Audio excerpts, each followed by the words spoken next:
창세기 11장 9절 다 찾으셨으면 한 목소리로 읽도록 하겠습니다. 시작.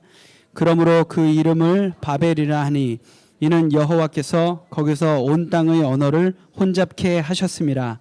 여호와께서 거기서 그들을 온 지면에 흩으셨더라. 아멘. 제가 잠시 기도하고 말씀 전하도록 하겠습니다. 사랑의 아버지 하나님 감사합니다. 저희들에게 또 함께 모일 수 있는 기회 주시고 함께 예배할 수 있는 기회 주시고 또 함께 말씀 들을 수 있는 시간 허락하여 주셔서 감사합니다. 이 시간 낭비되는 시간 되지 않고 말씀 한 구절 한 구절이 하나님의 말씀으로 살아서 그들의 마음 가운데 심령 가운데 박혀서 심령 골수를 쪼갤 수 있는 능력의 말씀으로 자리 잡을 수 있도록 주님 붙들어 주시옵소서. 감사합니다. 예수님의 이름으로 기도드렸습니다. 아멘. 네, 미디어 캠페인이 오늘부터 본격적으로 시작이 됩니다. 네, 미디어 기기를 꺼주시기 바래요. 네.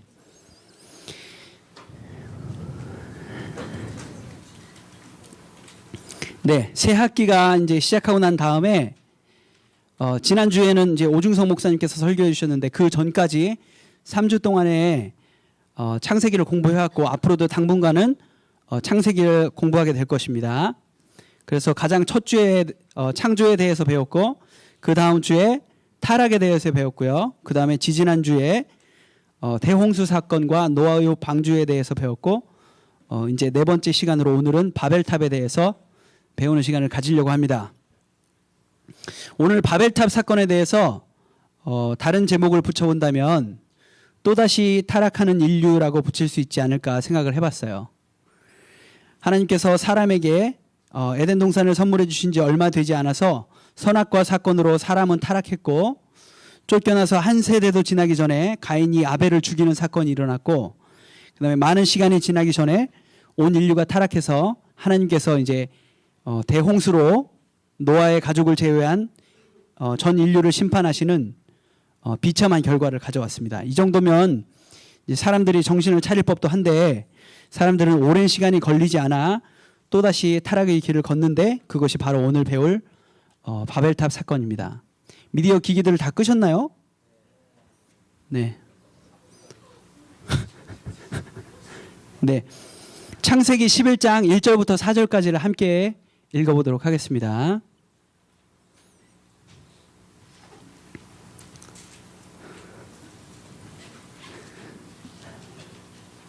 (11장) 1절부터 4절까지요.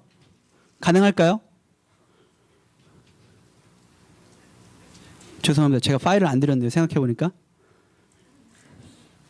지금 찾으신 성경책 찾으신 자리에 있습니다. 창세기 11장 1절부터 4절까지. 네, 한 목소리로 읽겠습니다. 시작. 온 땅의 구음이 하나이요 언어가 하나이었더라. 이에 그들이 동방으로 옮기다가 시날 평지를 만나 거기 거하고 서로 말하되 자 벽돌을 만들어 견고히 굽자 하고 이에 벽돌로 돌을 대신하며 역청으로 진흙을 대신하고 또 말하되 자 성과 대를 쌓아 대 꼭대기를 하늘에 닿게 하여 우리 이름을 내고 온 지면에 흩어짐을 면하자 하였더니. 생각을 해보자. 그러면 대홍수 이후에 이 지구상에 남아있는 가족이라고는 누구예요? 노아의 식구들밖에 없었으니까 온 인류가 한 가지 언어를 썼다는 것은 아주 자연스러운 일이죠.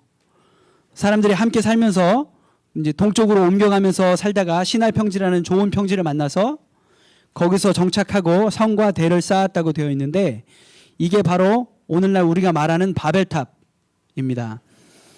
본문에서 이것이 왜 나쁜 것인지를 말하고 있는데 그 대목은 바로 4절 뒷부분에 성과 대를 쌓아 대 꼭대기를 하늘에 닿게 하여 우리 이름을 내고 온 지면에 흩어짐을 면하자.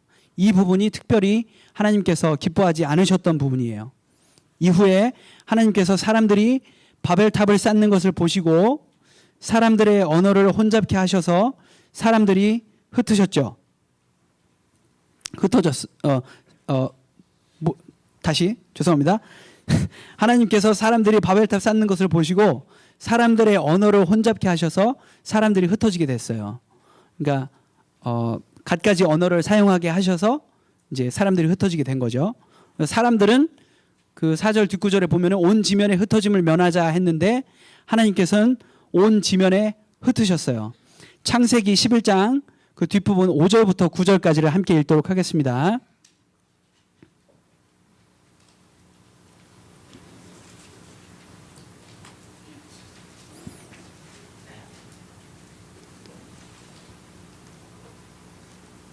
함께 읽겠습니다. 시작.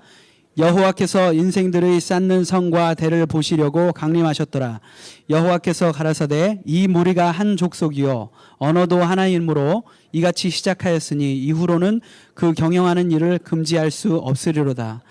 자, 우리가 내려가서 거기서 그들의 언어를 혼잡케 하여 그들로 서로 알아듣지 못하게 하자 하시고 여호와께서 거기서 그들을 온 지면에 흩으신 고로 그들이 성 쌓기를 그쳤더라.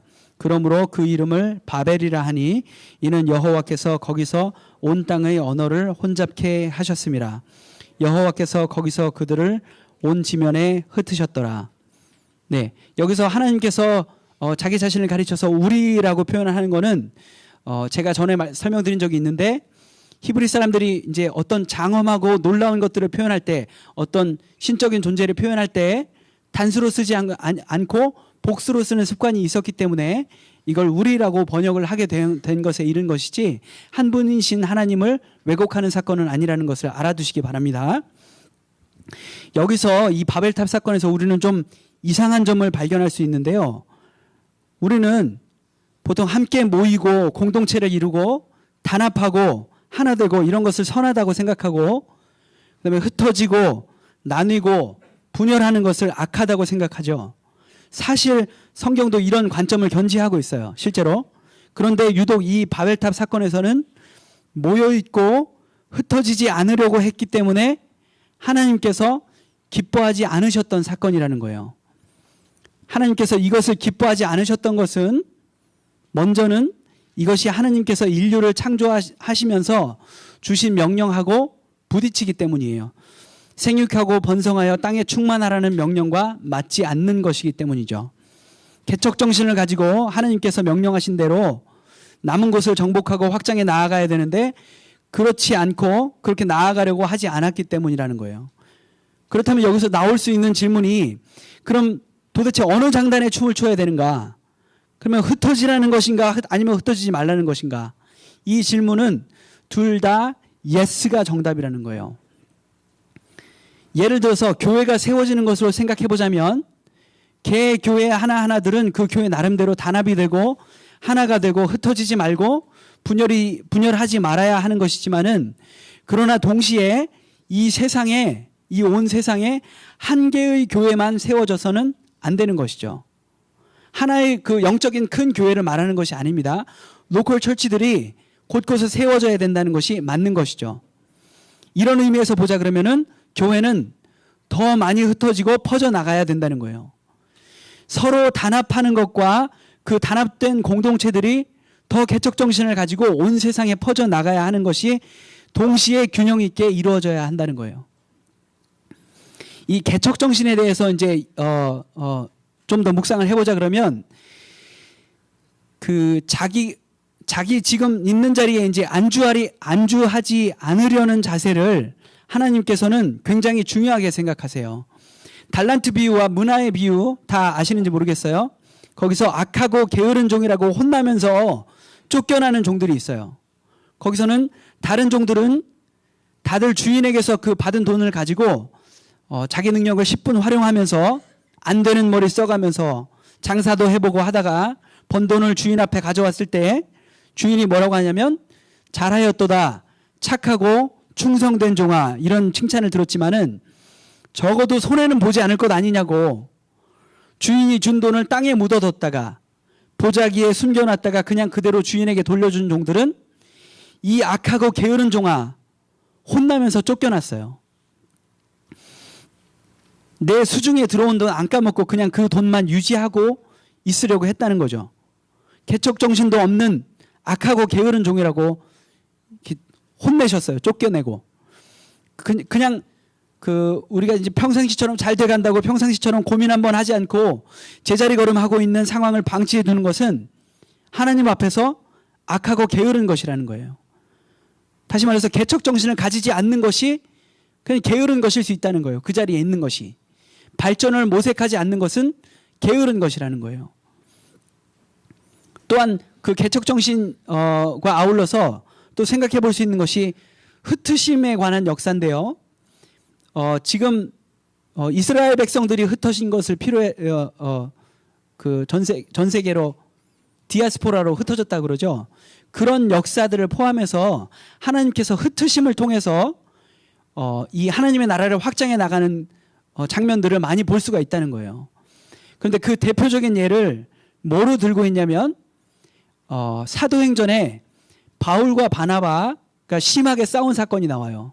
바울이 이제 3차 전도 여행까지 이제 갔다 이렇게 얘기를 하고 있는데 그 두 번째로 이제 전도 여행을 할 때 원래 계획은 뭐였냐면 바울과 바나바가 먼저 파송을 받아서 이제 첫 번째 전도 여행을 다녀온 다음에 두 번째로 갈 때 이제 가려고 했던 곳은 첫 번째 전도 여행 때 세워졌던 교회들을 다시 방문해서 그들을 이제 독려하고 그렇게 하기를 원했어요. 더 이제 신앙을 굳건해 하기를 원했던 거죠. 그런데 그때 두 번째 갈 때 어떤 일이 벌어졌냐면 마가 요한이 첫 번째 그 전도 여행 때 따라갔다가 중간에서 낙오해서 다시 돌아가요. 자기 원래 거처로. 그래서 그 사건을 가지고서 이 두 번째 전도 여행 때 마가를 데리고 가느냐 마느냐 이거 가지고 바울하고 바나바가 심히 다퉜다고 돼 있어요. 근데 그냥 다퉜다는 표현이 아니고 심히 다퉜다고 할 정도면은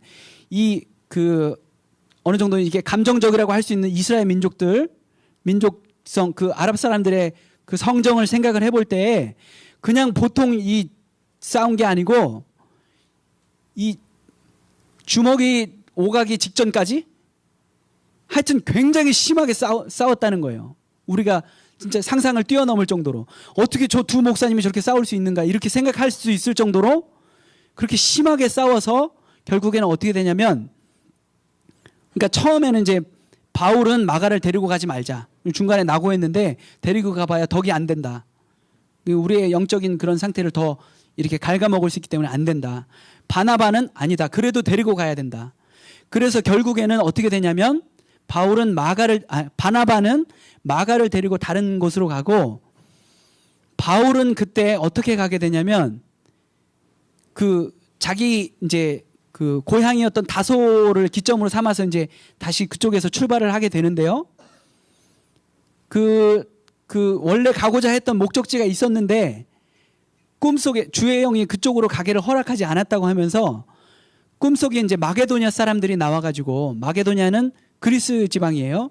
그 그리스 지방 사람들이 꿈에 나타나가지고 건너와서 우리를 도우라고 바닷가를 건너 가야 되거든요. 건너와서 우리를 도우라. 그래가지고 하나님의 이끄심, 예수님의 이끄심이라고 그것을 받아들이고 난 다음에 바울이 2차 전도여행 때 그 방문하게 된 곳이 마게도냐 빌립보를 거쳐서 고린도 지역까지 그때 비로소 유럽으로 복음이 전파됐다는 거예요. 그러니까 신학자들의 견해에 따르면은 이 사건이 아니었다면 만약에 바울하고 바나바가 싸우지 않고 첫 번째 전도여행 했던 지역만을 이렇게 두루 이렇게 다니고 왔다 그러면 유럽 지역으로 그 복음 전파는 적어도 몇 세기가 몇백 년이 늦춰졌을 것이다. 이렇게 보고 있어요. 그러니까 그 하나님께서 합력하여 선을 이루신다고 할 때 우리가 보는 시각에서는 지금 그 이민교회들이 뭐 분열이 되고 이런 것도 이민교회뿐만이 아니죠. 한국에서도 뭐 교회들이 분열되고 이런 사건들이 그 굉장히 안 좋은 이슈들, 실제로 안 좋은 이슈들이죠. 하나님이 보시기에 안타까워 하실 이슈들이지만은 하나님께서 그 상황들을 가지고도 충분히 그분의 나라의 확장에 사용하실 수 있는 상황들이라는 것을 우리가 잊지 않아야 된다는 거예요. 결국에는 하나님이 그 모든 것들을 이루어서 합력하여서 선을 이루시고 그분의 나라를 그분이 만들어 가실 거예요. 물론 바울과 바나바는 그 일로 인해서 굉장히 힘들고 어려운 일들을 겪었겠지만 이해하시겠어요? 그래서 그 흩으심의 역사들 이것을 보자 그러면 하나님께서 인위적으로 그 사람들의 그 공동체를 흩어놓으신 것처럼 그런 역사들을 통해서 그분의 나라를 확장하고 계시다는 거예요. 이제 하나님께서 이 바벨탑 사건을 기뻐하지 않으셨던 더 중요한 이유를 생각해 보고자 합니다. 그것은 4절 중간 부분에 있는 그 꼭대기를 하늘에 닿게 하여 우리 이름을 내고 라는 부분이에요. 선악과 사건 기억나시죠? 그 4주 전에 했습니다.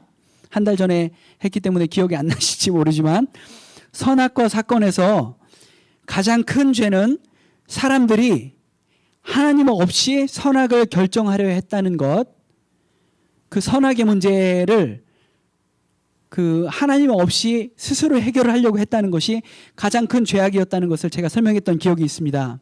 진리와 거짓을 사람이 결정할 수 있을 거라고 생각했던 것이죠. 그리고 생명과 사망을 좌지우지할 수 있다고 생각했던 거예요. 하나님이 없이도.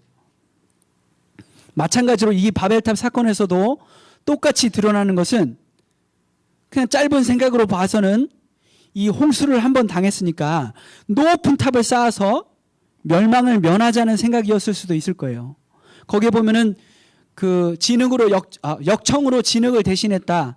그리고 벽돌로 돌을 대신했다. 이렇게 나오는 거는 기술이 발달했음을 의미하는 거예요. 그러니까 그 진흙으로만 이렇게 그 집을 지을 때는 그 진흙의 그 접착력이 역청만큼 좋지는 않거든요. 나무의 그런 송진 같은 거, 그런 것들이 굳기 전에 그것을 접착제로 사용해서 그걸 굳히게 되면 아주 훌륭한 그 접착제로서의 역할을 감당하게 돼요.